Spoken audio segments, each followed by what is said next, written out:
This teen's $1,000 mistake made him $50 million.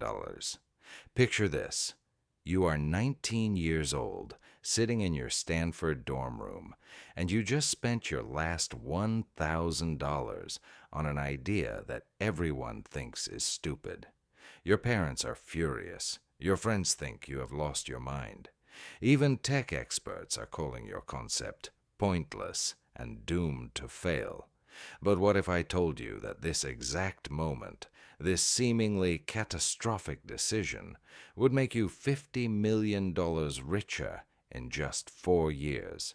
And what if I told you that the same idea everyone mocked would eventually be worth over $100 billion? This is not a fantasy. This is not a movie script. This is the true story of Evan Spiegel and how one college dropout turned the entire tech world upside down with nothing but stubbornness, creativity, and a deep understanding of something that billion-dollar companies completely missed. But here is the thing. Evan's story is not really about the money. It is about recognizing an opportunity that literally everyone else thought was worthless. It is about having the courage to bet everything on an idea when the whole world is telling you you are wrong. And most importantly, it is about understanding your audience better than giants like Facebook and Google understand theirs. By the end of this story, you will understand exactly how Evan went from borrowing money for pizza to rejecting $3 billion in cash. You will learn the specific strategies he used to build one of the most valuable companies in history.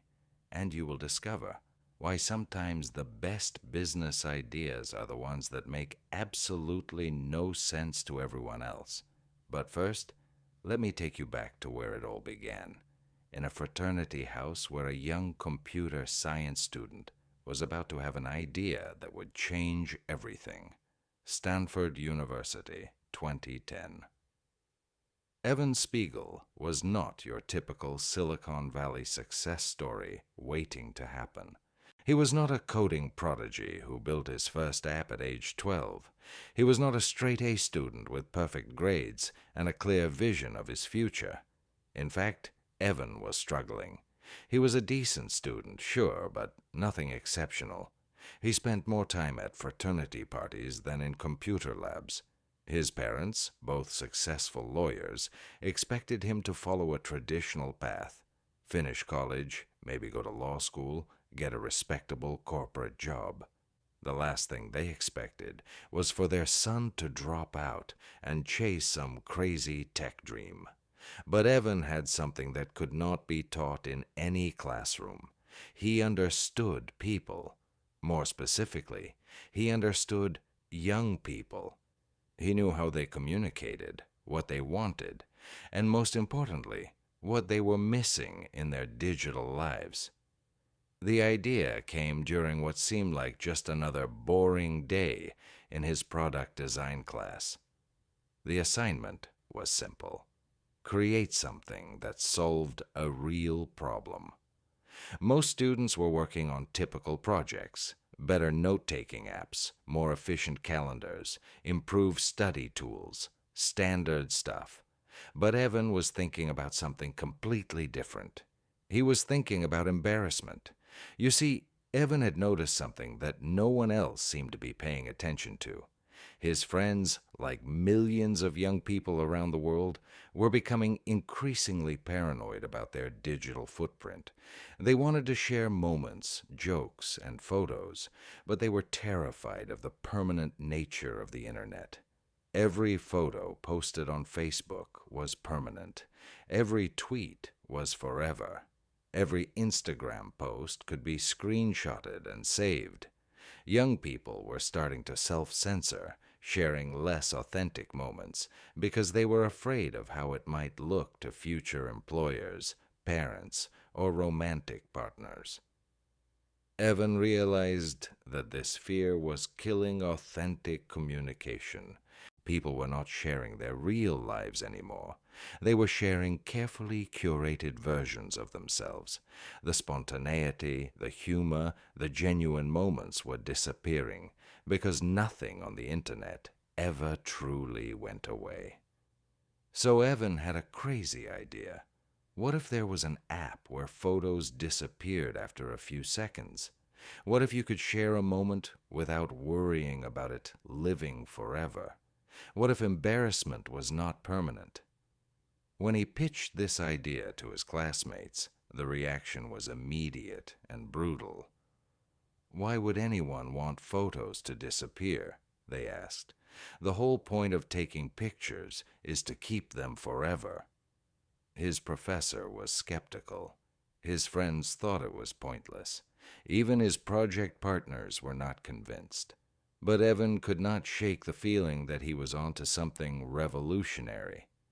He teamed up with two classmates, Bobby Murphy and Reggie Brown. Bobby was the technical genius who could actually build the app. Reggie was the creative mind who helped refine the concept. Together, they started working on what would initially be called Peekaboo, an app that would send photos that self-destructed after a few seconds. The first version was rough, really rough. It barely worked, crashed constantly, and looked like it was designed by someone who had never seen a smartphone before. But there was something magical about it. When the three friends tested it among themselves, they found themselves using it constantly. They were sharing silly faces, random moments, and candid shots that they never would have posted anywhere else. More importantly, they were being themselves. No filters, no careful posing, no worrying about how they looked. Just authentic, spontaneous communication. But the rest of the world did not see it that way. When they launched Peekaboo in July 2011, the response was silence. Absolute, deafening silence. They got maybe a dozen downloads in the first week. Tech blogs ignored them completely. The few people who did try the app deleted it almost immediately. "I do not get it," was the most common feedback. "Why would I want my photos to disappear?" Evan's parents were not subtle about their disappointment. His father, a successful lawyer, had multiple heated conversations with his son about wasting his Stanford education on nonsense. His mother worried that he was throwing away his future for what looked like a failed project. The criticism was not just coming from family. Tech industry experts were brutal in their assessment. One prominent Silicon Valley investor called the concept the dumbest idea I have ever heard. A well-known tech blogger wrote that apps like this prove that Stanford students have too much time and too little sense. But here is where Evan's story gets interesting, and where most entrepreneurs would have given up. Instead of listening to the critics, Evan decided to dig deeper into the data. He noticed something strange. While overall downloads were low, the people who did use the app were using it obsessively. A small group of users was sending hundreds of photos per day. They were not just trying the app, they were addicted to it. Even more intriguing, these super users were almost exclusively young people. Teenagers and college students were the ones who immediately understood the value proposition. They were the ones who craved authentic, pressure-free communication. They were the ones who had been waiting for an app like this without even knowing it. This gave Evan a crucial insight. They were not building for everyone. They were building for a specific audience that had a specific problem, and that audience was being completely ignored by every other social media platform. Facebook was becoming too formal, too permanent, too watched by parents and employers. Instagram was becoming too polished, too focused on perfect photos and careful curation. Twitter was too public, too permanent, too serious. Young people wanted a space where they could just be young people. They wanted to share the silly, spontaneous, imperfect moments that make up real life. They wanted to communicate without consequences. So in September 2011, Evan made a decision that would define his entire future. He decided to double down. Instead of pivoting to a more sensible idea, instead of listening to the critics, instead of going back to his Stanford classes, he decided to bet everything on his vision. He renamed the app Snapchat and focused entirely on the teenage and college market. He spent his last $1,000 on improving the app's design and stability. He dropped out of Stanford just months before graduation, shocking his parents and professors. Most importantly, he started talking directly to young users. He would spend hours reading feedback, understanding exactly how and why people were using Snapchat. He discovered that users were not just sharing random photos. They were creating a new form of communication. They were using Snapchat to share their real faces instead of perfect selfies. They were documenting ordinary moments instead of special occasions. They were being silly, authentic, and spontaneous in ways that other platforms did not allow. Evan realized he had not just created a photo sharing app. He had created a new medium for human expression. But even with this revelation, growth was still painfully slow. By the end of 2011, Snapchat had fewer than 3,000 daily active users. Evan was living off ramen noodles and sleeping on friends' couches. His parents were threatening to cut off his phone service if he did not come to his senses and go back to school. Then, in early 2012, something incredible happened. A group of high school students in Los Angeles discovered Snapchat and started using it to coordinate parties, share gossip, and document their daily lives. Word spread through social networks in a way that no marketing campaign could have achieved. One school led to another school. One friend group led to another friend group. Suddenly, Snapchat was growing by thousands of users per week. But this was not just any growth. This was organic, passionate, word-of-mouth growth from exactly the demographic Evan had been targeting. By mid-2012, Snapchat was processing over 20,000 photos per day. By the end of the year, that number had grown to over 1 million photos per day. The app that everyone had called pointless was becoming one of the fastest-growing social platforms in history. And the tech world started to notice. Venture capitalists who had previously ignored Evan's emails were suddenly calling him directly. Tech blogs that had dismissed Snapchat were writing articles about the mysterious disappearing photo app taking over high schools. Facebook executives were quietly downloading Snapchat and trying to understand what they had missed. In 2013, Evan faced his first major test as an entrepreneur. Facebook offered to buy Snapchat for $1 billion. $1 billion. For an app that was barely 2 years old? For a company run by a college dropout who had been eating ramen noodles just months earlier? Most people would have taken the money and run. $1 billion was more money than most people could imagine, let alone earn in a lifetime. Evan's parents were begging him to take the deal. His advisors thought he would be crazy to turn it down. But Evan saw something that Facebook did not. He saw that Snapchat was not just another social media app that could be absorbed into the Facebook ecosystem. It represented a fundamentally different philosophy about communication and privacy. It was built on principles that were antithetical to Facebook's business model. Facebook made money by collecting permanent data about users and selling that data to advertisers. Snapchat was built on the premise that communication should be temporary and private. Facebook encouraged users to build permanent digital identities. Snapchat encouraged users to be spontaneous and authentic.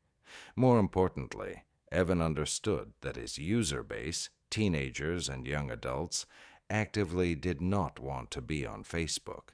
They were not looking for another Facebook. They were looking for an alternative to Facebook. So Evan made a decision that shocked the entire tech world. He turned down $1 billion. The reaction was swift and brutal. Tech journalists called him arrogant and delusional. Business experts predicted that Snapchat would be dead within a year. Some investors pulled their funding, convinced that Evan had lost his mind. But Evan had done his homework. He knew that his users were incredibly engaged, more engaged than Facebook users, more engaged than Instagram users, more engaged than users of any other social platform. He knew that young people were not just using Snapchat, they were dependent on it.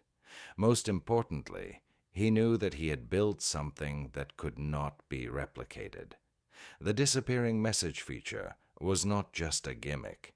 It was a core philosophy that changed how people communicated. You could not just add disappearing messages to Facebook and expect the same result. The entire platform had to be built around the concept of temporary communication. And Evan was right. Over the next year, Snapchat's growth exploded. By 2014, the app was processing over 700 million photos and videos per day. Users were not just sharing photos anymore. They were sharing stories, sending messages, and even making video calls. Evan had created what social media experts now call authentic communication. Unlike other platforms where users carefully curated their content, Snapchat users shared real moments from their actual lives. The temporary nature of the content encouraged honesty, spontaneity, and creativity. But Facebook was not giving up. In 2014, they made an even bigger offer, $3 billion in cash. $3 billion for a company that had been called worthless just 3 years earlier, for an idea that experts had dismissed as the dumbest they had ever heard. Once again, Evan turned them down. This time, the criticism was even harsher. Forbes called him the most arrogant CEO in Silicon Valley. The Wall Street Journal ran an article questioning his business judgment. Even some of his own employees thought he was making a mistake. But Evan had learned something crucial about business. Sometimes being right means being willing to stand alone. He understood that Snapchat was not just a product that could be bought and integrated into another company. It was a platform that represented a new way of thinking about digital communication. More importantly, the numbers supported his decision. Snapchat was not just growing, it was becoming a cultural phenomenon. Young people were not just using the app, they were organizing their social lives around it. By 2015, Snapchat had over 100 million daily active users. The average user was opening the app over 18 times per day and spending over 30 minutes using it. These were engagement numbers that other social media companies could only dream of. And then came the moment that validated everything Evan had believed. Snapchat went public in 2017 with one of the largest IPOs in tech history. The company was valued at over $24 billion on its first day of trading. Evan, who had started with $1,000 and an idea that everyone mocked, was suddenly worth over $5 billion on paper. But here is the most incredible part of the story. Snapchat was just getting started. Today, Snapchat has over 300 million daily active users. The platform processes over 5 billion photos and videos every single day. The company generates over $4 billion in annual revenue. And Evan Spiegel, the college dropout who everyone thought was making a mistake, has a net worth of over $4 billion. But Evan's success was not just about building a valuable company. It was about fundamentally changing how people communicate. Snapchat introduced concepts that are now standard across all social media platforms. Stories that disappear after 24 hours, augmented reality filters, location-based social sharing. Instagram, Facebook, and even LinkedIn have all adopted features that Snapchat pioneered. The app that was once called pointless became the blueprint for the future of social media. So what can we learn from Evan Spiegel's incredible journey from broke college student to billionaire entrepreneur? First, the most valuable opportunities often look worthless to everyone else. When everyone is telling you that your idea is stupid, that might be exactly when you should pay attention. Evan succeeded because he saw value where others saw none. Second, understand your audience better than anyone else does. Evan did not succeed because he built the best technology or had the most funding. He succeeded because he understood what young people wanted before they even knew they wanted it themselves. Third, be willing to be wrong about everything except your core vision. Evan was wrong about many things: marketing strategies, product features, business partnerships, but he was absolutely right about his central insight. People wanted authentic, temporary communication. Fourth, do not let other people's fear limit your potential. When Evan turned down billions of dollars in acquisition offers, everyone thought he was crazy. But he understood that short-term money was not worth sacrificing long-term potential. Finally, the biggest risks often lead to the biggest rewards. Evan risked everything: his Stanford education, his relationship with his parents, his financial security, to pursue an idea that seemed impossible. That risk transformed him from a struggling student into one of the youngest billionaires in history. Today, when Evan Spiegel walks into meetings with the world's most powerful tech executives, he is no longer the kid with the crazy idea. He is the visionary who understood the future of communication before anyone else did. And it all started with $1,000 and the willingness to bet everything on an idea that everyone thought was worthless. Your next great opportunity might be hiding in plain sight, dismissed by everyone around you as impossible or pointless. The question is, are you willing to bet on yourself when no one else will?